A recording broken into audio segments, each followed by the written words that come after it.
Next week will finally mark the end to 17 years of Don't Ask, Don't Tell, a moment that gay and lesbian service members, past and present, are eagerly awaiting. One current service member is voicing his excitement online, but look at that. He has to keep his face covered until the repeal is official. I'm no longer super scared about everybody finding out of who I talk to, or I don't get really nervous if somebody picks up my cell phone or if I forget to lock my computer. I'm okay. HBO is commemorating the event with a documentary revealing just how difficult the policy made life for thousands of gay and lesbian Americans dedicated to serving their country. To have to sit in front of these elder statesmen, their pontification about me and about my sexual orientation. We have to give up some of our constitutional rights. We have to give up a degree of privacy. If you feel that intensely and that patriotic that you want to serve, then give up a little something. Joining me now is 20-year military vet Lieutenant Colonel Victor Fehrenbach. He is featured in this film. Victor, it's nice to see you this morning.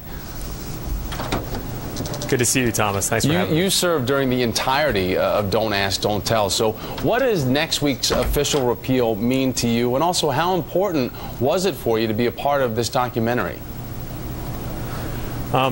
Next Tuesday marks the real end for me. As you said, my career spanned Don't Ask, Don't Tell. I entered in 1991, and I had recently, just 2 weeks ago, had my retirement ceremony. And while that was a great day for me and my family, and it marked the personal end of my battle for these last 3 years, it was a little bittersweet because I knew that it wasn't over for everyone yet. So next Tuesday means the most to me because I know that finally it's over for everyone.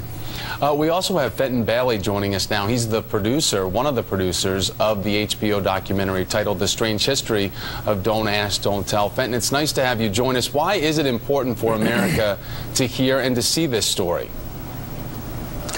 Because the strange history of Don't Ask, Don't Tell is such a strange and bizarre thing. It's a law that essentially made it illegal to be who you are. It was a bad law, and it's amazing that it stayed on the books for almost 18 years. It's fantastic that it's finally being repealed. And stories like Victor's are crucial in America understanding that gay people are as capable of serving their country as anybody else. Fenton, is the interesting part to this also the fact that there is so much documented about the history of this law, and the fact that now that it's being repealed, it can really show the A, B, and C, the beginning, the middle, and the end?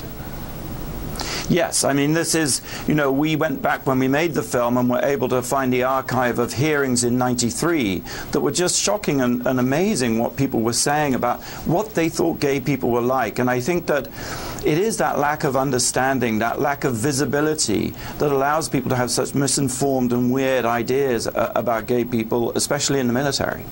Victor, when you have you viewed this? I shouldn't make any assumptions. Have you seen it already?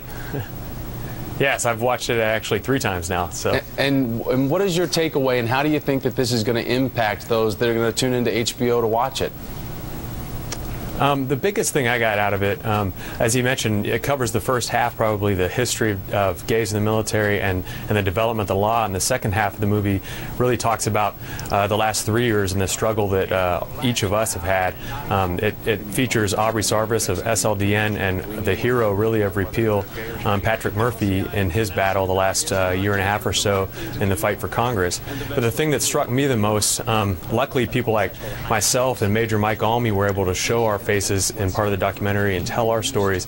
But the most striking part was there were probably about 10 service members that were really telling their stories in shadows through the whole documentary, and that really for me hit home because it just shows that 65,000 members are currently serving right now, and they're continually had to live this lie, to hide, to look over their shoulders. And next Tuesday, that's why this marks such a great occasion, is they will be able to stand proud next Tuesday and know that they can continue to serve with dignity, honor, and integrity. In your heart, Victor, did you think this day would come? You know, I said that at my retirement ceremony a couple weeks ago, is I never imagined when this ordeal began for me personally 3 years ago that I would ever see this day. So I couldn't be happier, and I especially couldn't be happier for the service members that will continue to serve. Fenton Bailey, we want to thank you. Lieutenant Colonel Victor Fehrenbach, we want to thank you. Victor, you showed up with a good-looking tie today, I have to tell you. I think I got you beat. All right, you do today. All right, anyway, take care, gentlemen. Thanks.